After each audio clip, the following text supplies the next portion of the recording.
instead of supporting it.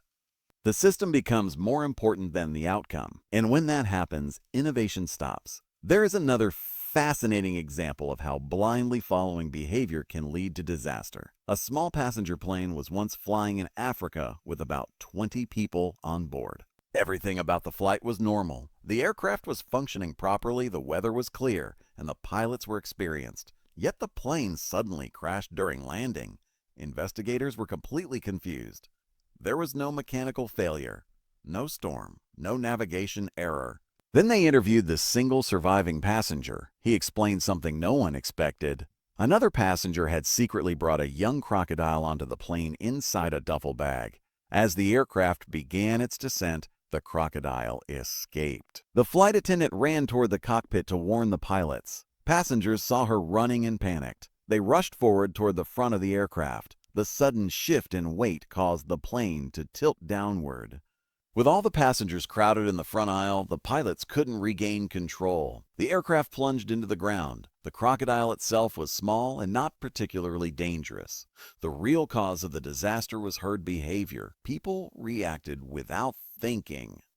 They copied what others were doing instead of assessing the situation themselves. Herd mentality is incredibly powerful. Humans evolved in groups. For most of history, survival depended on staying with a group.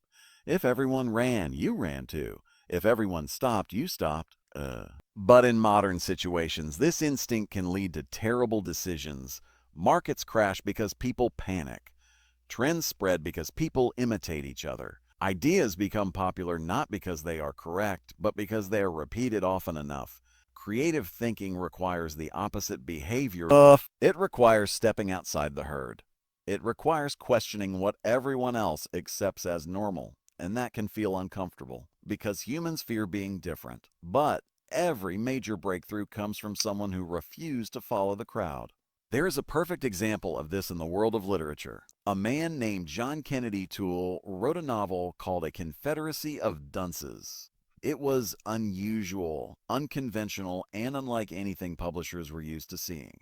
He sent the manuscript to publishers across the country. Every one of them rejected it. Editors believed the book had no clear structure and no commercial value. After years of rejection, the author became depressed. Eventually, he took his own life. Years later, his mother discovered the manuscript and began trying to get it published.